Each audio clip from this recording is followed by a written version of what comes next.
Sénégal, nous avions pris le train en marche de ce qui s'appelait le Sénégal à l'époque. Ce n'était pas vraiment une élection nationale, c'était juste quelques régions qui se réunissaient et on choisissait la plus belle. Alors c'était de la danse, c'était de la cuisine. Bon, c'était tout sauf ce que nous faisons aujourd'hui, l'esthétique, où le corps de la femme est valorisé, où l'intelligence est valorisée. Donc il y a eu une première élection du ministère du Tourisme à l'époque, qui ne s'appelait pas le ministère, c'était le département du tourisme, qui a fermé ensuite. Et nous avons repris le flambeau presque 15 ou 20 ans après. Et nous avons codifié l'élection, nous lui avons donné un autre contenu. Nous avons pris toutes les régions du Sénégal pour faire une élection avec des habits, des costumes faits par des créateurs sénégalais. Et vous savez, les premières éditions ont été très difficiles pour convaincre les familles de libérer leurs enfants. Nous allions dans les régions où ce n'était pas gagné d'avance. Donc on faisait le tour. J'ai un ami, malheureusement, qui a disparu, qui m'a donné un sacré coup de main, qui était mon pendant des Mandiens. Nous avons parcouru le Sénégal de long en large pour cette élection, pour en faire une réussite. On y croyait. Malheureusement, il n'est plus là aujourd'hui. À un moment, il s'est exilé aux États-Unis. Il m'a laissé le bébé tout chaud dans le main. J'ai continué tout seul. Et à son retour, il m'a pris avec ce bébé. Comment tu as fait? Il dit, j'ai fait ce que tu n'aimais pas. J'ai parlé avec les ministères.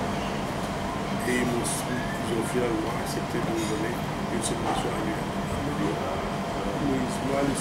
Le truc de l'État, vraiment, parce que effectivement nous avions décidé de ne jamais avoir recours à la puissance publique.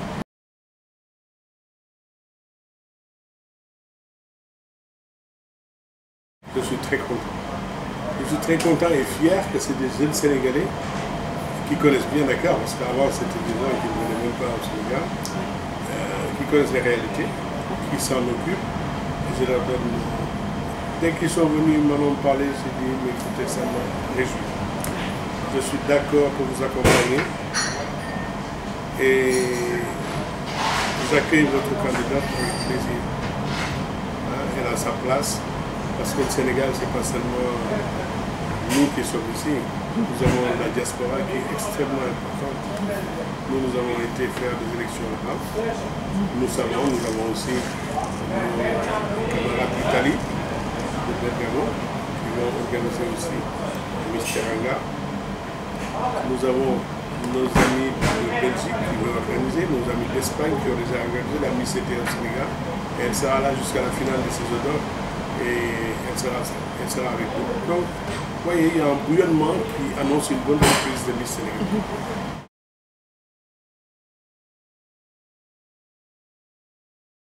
Mais le comité dont vous parlez,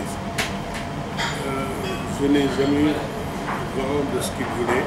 Ils ne sont pas venus, ils ne se sont pas présentés à nous. Je ne les connais pas au jour où je vous parle. Je n'ai pas de relation avec ces comités. Aucune. Moi, je connais le comité Miss France, Miss Sénégal France Prestige, qui s'est déplacé au Sénégal, qui nous a donné l'occasion de les connaître et de signer ces contrats.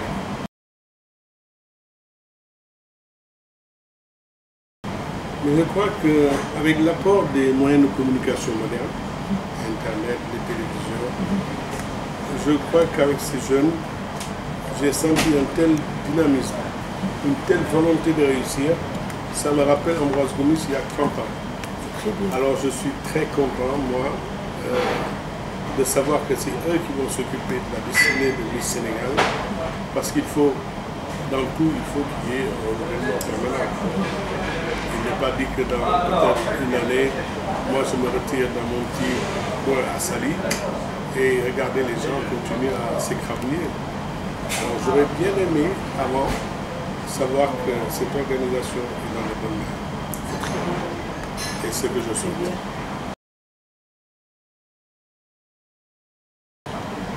Mais la femme ou les enfants, il faudra qu'elles choisissent.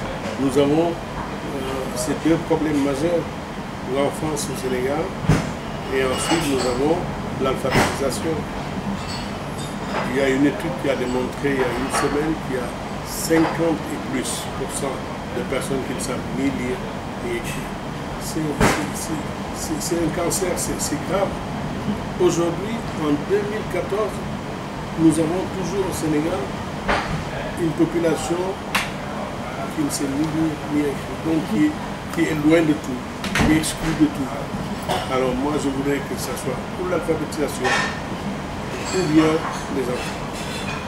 Ces deux priorités, à mon avis, sont importantes. Il est vrai que mon petit dada, la culture, ils auraient bien dû faire quelque chose pour la culture, permettre aux acteurs culturels d'échanger, d'aller en France, de se frotter aux Français. Il y a tellement de choses à faire. Mais je ne sais pas si c'est possible, mais qu'ils donnent une bourse d'études pour les acteurs culturels. Il y en a tellement. J'ai suivi un moment le théâtre populaire qui a disparu aussi. Entre parenthèses, vous savez, il y avait des jeunes pleins de talent qui sont sortis de ces mouvements de quartier. Et il n'y a pas de suivi. Parce que le réceptacle final, ce devrait être ou Sorano ou le Grand Théâtre, avec un salaire décent qui leur permette de nourrir leur famille et de ne pas avoir ces angoisses de fin du mois. Mais enfin, je suis en train de parler comme si je m'adressais à Dieu.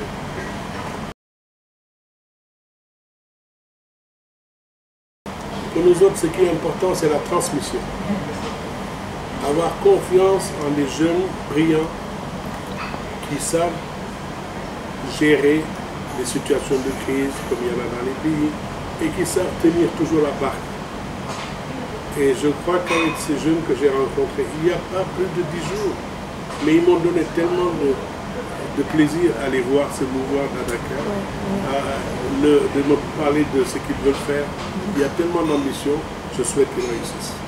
Parce que c'est la survie de Miss Sénégal et c'est la survie aussi pour toutes ces jeunes filles de la diaspora qui ne connaissent pas souvent le Sénégal, leur chance de venir ici et de voir les racines. Voilà, si j'ai un dernier mot à souhaiter, c'est qu'on puisse inviter à la finale Amadou Lamine Sall qui vienne nous déclamer le poème et qu'on fasse venir notre idole à nous, Awa Sène Sarr, qui est exilé en Belgique et qui aurait dû aujourd'hui tenir les rênes de ce théâtre national.